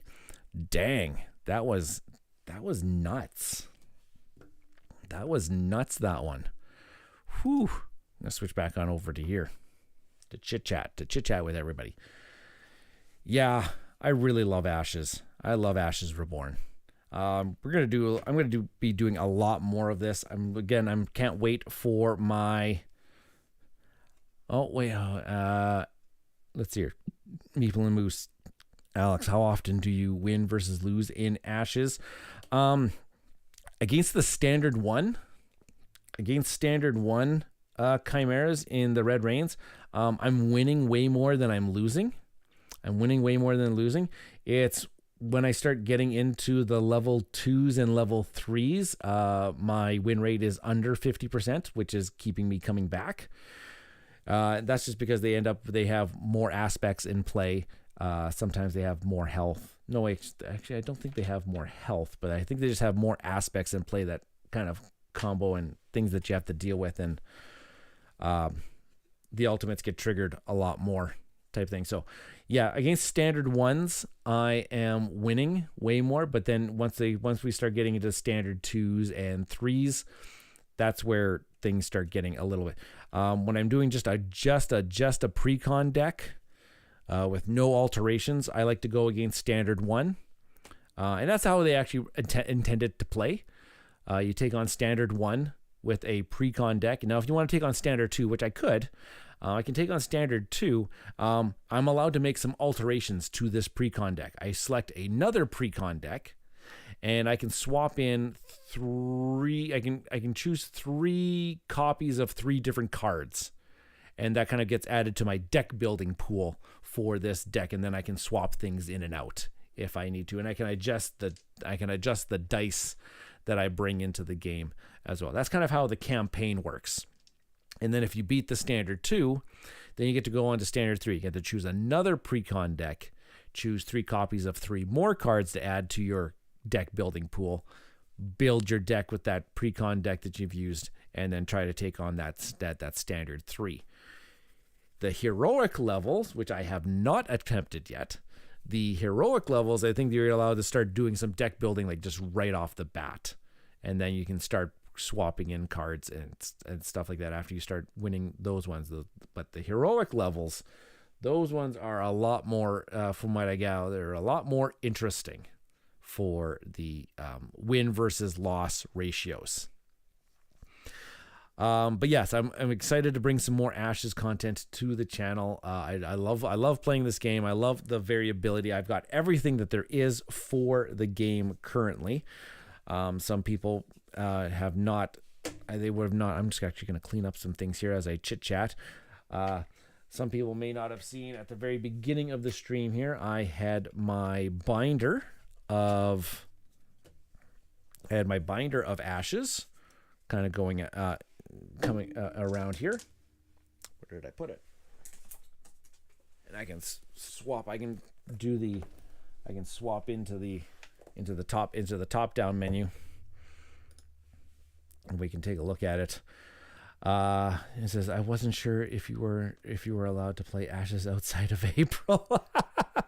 Yeah, I know. Last year I did Ashes April. That was so much fun. I just played Ashes all month, and you know what? I might just do it again.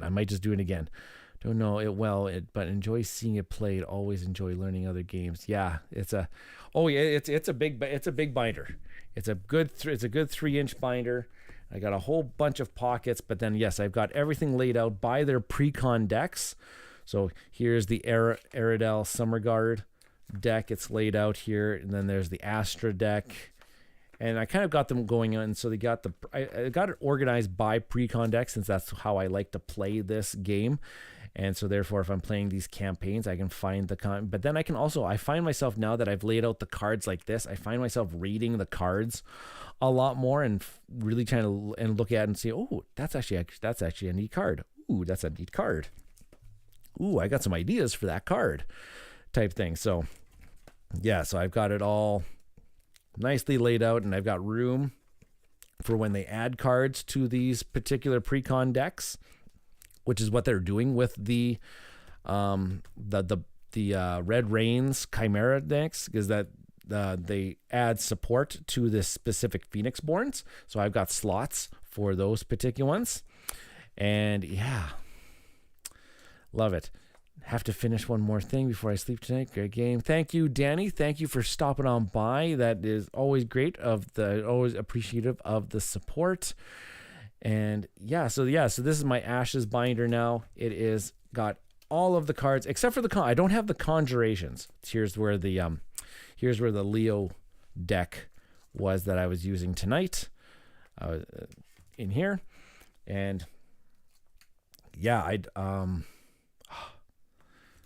so good, so much fun, so many things going in with this game. There's so much variability. And if you want to get into the deck building of this game, it is so wide open. It makes it such a unique card game experience because you're not really locked into, like if I wanted to play with Rin Northfell here, I'm not locked into just using, like, say, nature dice. I can include any card from any deck into his deck, and I just have to make sure that I select the appropriate dice magic that can go with those particular cards. That's all you have to do. So yeah, he can not necessarily have to be a nature deck. He could actually be he could be a charm magic. I can include charm magic into there. So you have everything. Have you played with everything at least once? I have. I still have not played with everything at least once. I still have not done that yet. I have played against each of the chimeras, and I've played against all of the different aspects that the chimeras have. So right now there's 2 different chimeras and there's 4 different aspects for them. I've played against each of those, but I have not played all.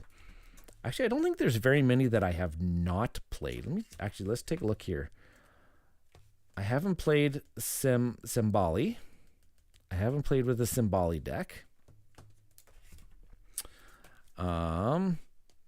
Tristan is fun. Tristan is a neat deck. I like him as a character. I really like his signature card, the Tsunami Shot. That is actually a really good card. Victoria is a very interesting deck as well. Kind of gives me really Harley Quinn type vibes. Her deck type thing.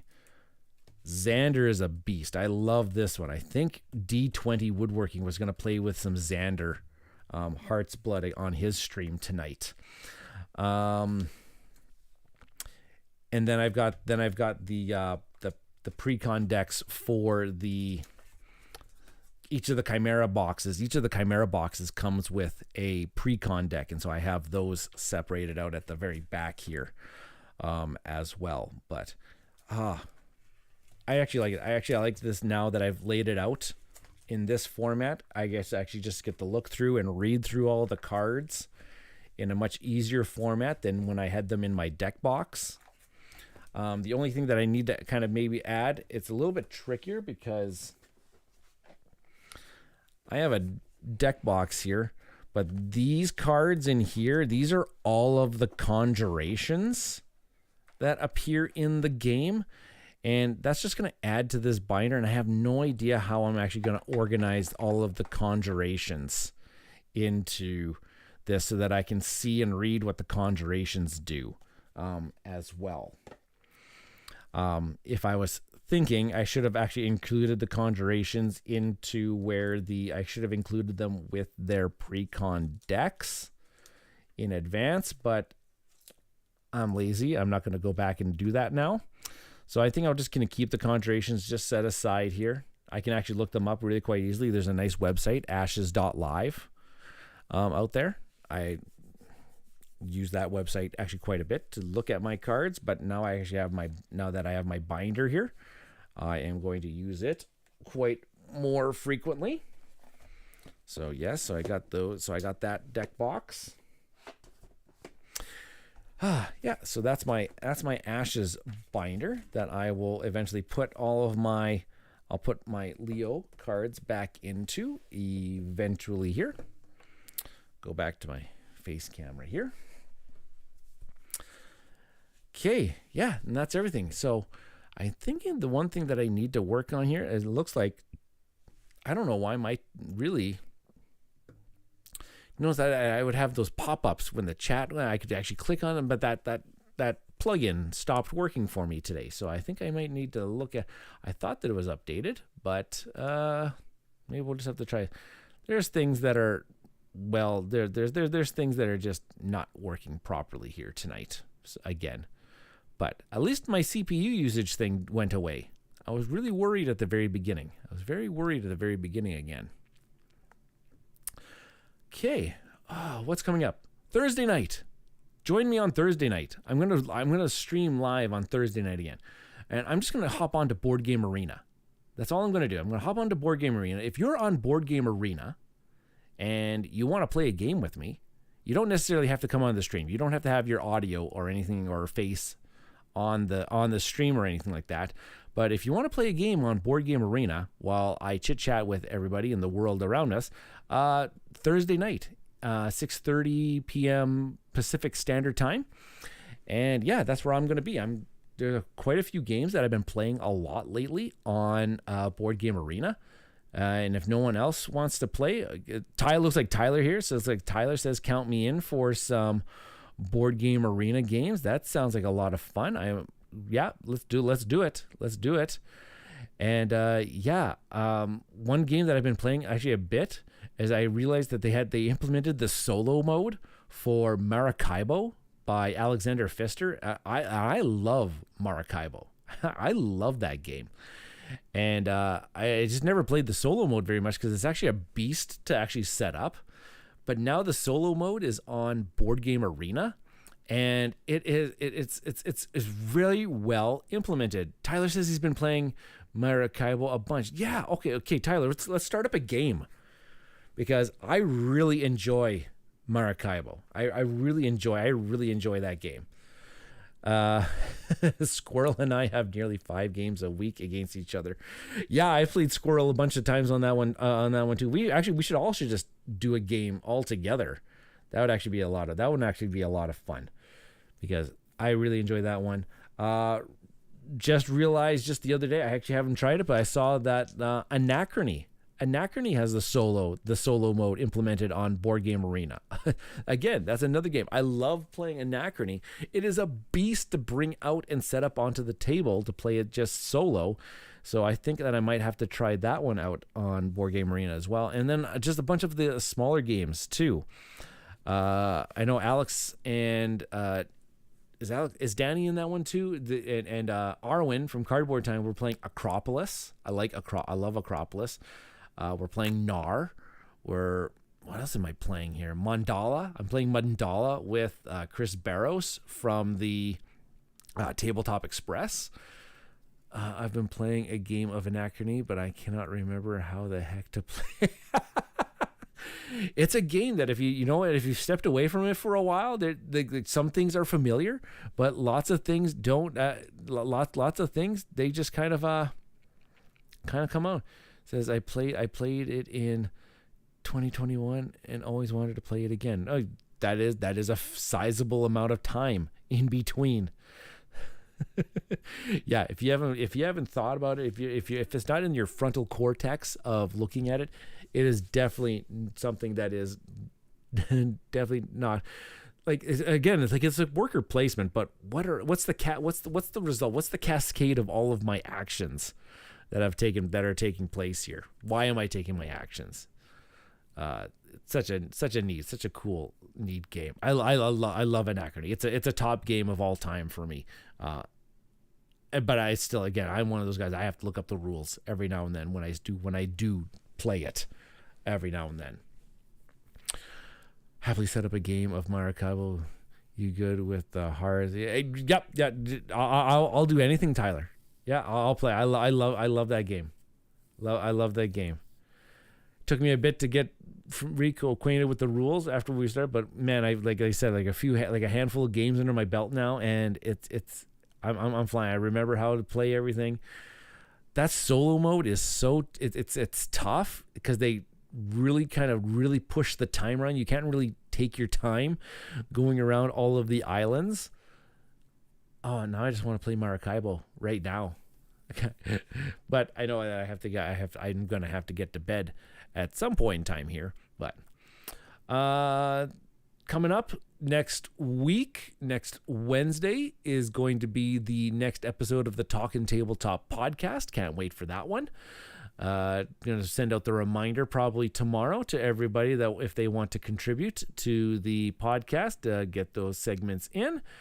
And yeah, Tyler says, I've been trying to push my neighbor to get back to the table with me by playing Maracaibo on BGA as much. No luck yet. Oh, fingers crossed. Fingers crossed that it'll happen. What else? So we got Board Game Arena coming up on Thursday night. I'm not entirely sure what's going to be happening next week. It might just be some more Ashes. Just waiting for Plaid Hat Games send me out the next Chimera Red Rains expansion set that I'll just play the crud out of on the stream here for the foreseeable future when that comes. That like you said, like Ashes April's coming up. In about what is it? What is the date today? It looks like it is so in about a month's time. Yeah, on March 7th. So in March there, in 1 month's time, I will be heading to Las Vegas, and I will be at Dice Tower West. So if you're also going to be at Dice Tower West, I would love to meet up with you. And yeah, so I very much look forward to that convention, meeting up with some people, spread the name, spread the good word of the Mista Rau Gaming channel, see what we can pull, see what kind of strings that I can pull with that one. But that should be actually a lot of fun. It'll be my first US con in quite a while. It says, I see your Nucleum game behind you is still in shrink. Gotta break that open. Yeah, that one's in. Yeah, it's gonna. But what I've actually been looking at is I've punched and opened up Woodcraft, and I've punched and opened up Evacuation, and I also punched and unwrapped Messina 1387, all Vladimir Suchi games, and I want to get them all played. I've been actually starting to learn those ones, kind of getting me back into the heavy game mode here. Tyler's agreeing with Alex right now, because Tyler was obsessed with Nucleum, probably still is. I wish that one was on Board Game Arena, so that somebody could teach me like that one. I think I just need to say it's his number 2 game of all time right now. Bang! That is some praise for such a new release game. Yeah, I was actually just gonna ask Alex what his number 1 is, but for such a new release to be a number 2 game like that speaks volumes. Oh, Arc Nova! I should have known that. You talk about Arc Nova quite a bit, and have probably about 1,000,001 games on Board Game Arena under your belt at this time. I'm kind of scared to play you with Arc Nova. I'm such an Arc Nova noob that I don't even know. I don't even scratch the surface on Arc Nova at all. But I remember enjoying it a little bit. I do remember enjoying it a little bit. So, okay, what time do we got here? Yeah, I think that's about time. I'm gonna wrap it up. 450 games on BGA of Arc Nova. 400. I don't even think I have 450 plays in total on Board Game Arena. Wow. And it's still you're still enjoying it after 450 plays. That's crazy. That is absolutely nuts. Leo Lover 413, welcome to the stream here. What's your favorite board game, Mista Rau? My favorite, it bounces every now and then, but currently, actually I should really do it. For the longest time, it's been Arkham Horror, the card game. It has been. I haven't touched Arkham Horror, the card game, in probably about a year now, and I don't know. I'm starting to think that this Ashes Red Rains is starting to climb. It's starting to. Number 2 for me is a 2-player card game called Targi, and right now, actually, that one could actually be my number 1 because my wife and I, if there's a game that I've played 450 times, it's probably a game of Targi. We play it so much. It's such an enjoyable experience. Type of that. Ashes Reborn Red Rains has climbed the ranks of the gaming world for me tremendously. It was my number 1 game of 2023 by like a long shot. It wasn't even close. It was my favorite game experience of 2023. So, Evil and the Moose is saying he loves. It looks like Heart Eyes Targi. Targi is an amazing game. Such an amazing game. So eloquent. Elegant. That's what I want. Elegant in design. And it works just on such a great push and pull. So I just checked out the person on top of the BGA leaderboard has 2,320. What? That is nuts. I do a lot of 2-player with it, so it's quick. Yeah, it's so much strategy. Man.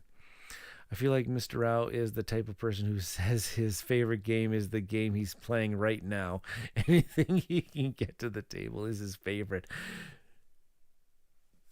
Past Mr. Rau? Probably. I looked, if I ever actually look at my top 10 list, I don't think there's very many brand new games inside of that top 10. I can tell you right now, one of those games in the top 5, Five Tribes. Five Tribes is one of our all-time favorite games. It's absolute blast. Adrenaline, it's back here. Adrenaline is one of my favorite games of all time. Hey, Dan, how's it going? Dan Nixon's in the chat here. Sorry late, but glad I caught you all. Hope to catch up next week on the videos. Yeah, hey, absolutely. We played some Ashes Reborn tonight. Again, it's such a great, great game, and I'm going to be bringing it more and more. Tyler says, I will say that I've only been in the hobby for about 3+ years, so that helps with the cult of the new in my rankings. That is actually true. That is actually very, very true. Star Wars Rebellion. Star Wars Rebellion is a top game of all time for me. Where is it? Oh, it's in the other. I think it's in the other room with like some of my space games. Scythe. Scythe is still a top game of all time for me. So these are not brand new games by the stretch of the imagination. But yeah, that top 10, top 20, there's not a lot of cult of the new that are inside of that one. I kind of... I don't know why. Maybe this also comes into play that why I'm not a reviewer per se, because I don't let Cult of the New consume me. I love playing new games, but I don't like reviewing and talking about new games as they're my favorites type thing. Ashes Reborn is definitely going to be a contender for this is one of those games that I've played a ton of. I love it. It's one of those games that I can't stop thinking about. Even games like Nar, I've been playing a ton of Nar. I don't know if I'm going to put Nar in my top games of all time list, but it is actually, for what we're doing with it right now, it is so much fun. We're just having fun with it. Is it a top game? It maybe down the line. We'll see if it has some staying power. I think that's for me. If a game for me has some staying power in my eyes, if I'm going to return back to it, I think it's going to be a top. Marvel United over here. It's going to be a top game of all time because my son and I play it we used to. Actually, I'm starting to think about that. We haven't actually played that one in quite a bit of time. I should actually ask him if he wants to play that sometime. We used to play it a ton. We played through the original core box and the original stretch goal box. We blew through all of that content. Played with all of the heroes against all of the villains. We played it tons. Well, maybe we'll get back to it again when the X-Men stuff. The multiverse stuff arrives. Alex says he's been enjoying Nar too. It's not top 10, but yeah, it's actually a good game. I enjoy it. I guess a good question is, what's the newest game in your top 10 games? Ooh, that's a good question, Alex. That's a good question. I'm going to bank that question. I'm going to bank that question for the podcast, I think. No, because I actually have to, because I need to actually need to find my top 10 list off the top. What would be the newest game? Newest, maybe actually probably it's probably Ashes. I'm gonna say Ashes Reborn. I know it's not a new game per se because the original version came out a while ago, but this Red Rains, the solo mode for it, just came out last year.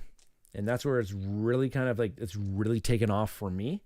I don't get to play this one competitively very much. I don't get to play Ashes competitively very much, but I have been enjoying the solo, and the solo does do a pretty darn good job captivating that experience for us, or for me. Ooh, I'm going to have to really look at that. Okay, Tyler, have yourself a great night.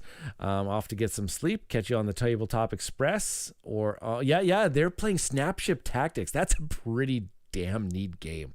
I'm going to join in into the chat for that one because my son enjoys that one quite a bit. Just generated my top 100 games and starting to blog series, counting them down. Always forget how much work. Oh, gosh, that Pub Meeple ranking system thing, that is just tons of work. Tons of work. All right, folks, I think that is good for me tonight. Thanks, everybody, for joining in on the stream. Something that I always forget to do, that I never do, is I put this little graphic onto the screen. I don't think that I did it once tonight, but that's okay. I'm not here for the fame. I'm here for a good time. Hopefully you are all too. But always a great time. Thanks for joining me. Thanks, Alex, for joining us. And I will see you folks. I'm going to be on Board Game Arena Thursday night. I'll stream my Board Game Arena playing time with you Thursday night. And that is going to be that's going to be the time. Okay, what did you say here? It says, what does it say? Oh, wait. Okay, yeah. Have a good night. Have a good night. Have a good night. Have a good night. Everybody's saying have a good night. I can see you. Have a great night, everybody. Join me Thursday. Board Game Arena night. You don't have to have a camera or video, camera, audio, or anything like that. You can just come by and I'll just chit chat with everybody like I normally like to do. All right, folks. Have a great time, and I will see you later. Cheers, everybody.